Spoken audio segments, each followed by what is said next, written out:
ଏବେ ପ୍ରବଳ ମାତ୍ରାରେ ଚାଲିଛି ଟୁସୁ ମେଳା। ତେଣୁ ଟୁସୁ ମେଳାକୁ ଦେଖିବା ପାଇଁ ଆମେ ବାରିପଦାରୁ ବଡଜୁର ଡ୍ୟାମ ପହଞ୍ଚିଯାଇଥିଲେ। ହଁ ସାଙ୍ଗମାନେ, ଆପଣମାନେ ଠିକ ଶୁଣିଛନ୍ତି, ଆମେ ମାନେ ପହଞ୍ଚିଯାଇଥିଲେ ବଡଜୁର ଡ୍ୟାମ। ଆଉ ପହଞ୍ଚିକି ହିଁ ଦେଖିବାକୁ ପାଇଥିଲେ ଟୁସୁର କିଛି ଗୀତ।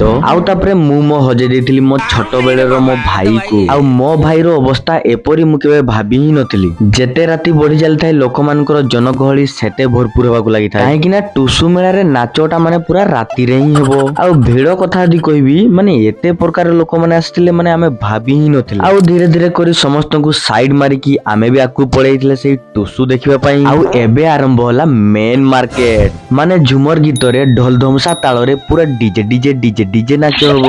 କଣ ପାର୍ଟି ଆପଣ ମାନେ ଏ ଭିଡ ମଧ୍ୟରେ ନାଚୁଛନ୍ତି ତ? ଟିକେ କମେଣ୍ଟରେ କହିଦିଅ ତ କୋଉମାନେ ବଡଜୁର ଡ୍ୟାମ କୁ ଯାଇଥିଲେ ଟୁସୁ ମେଳା ଦେଖିବା ପାଇଁ।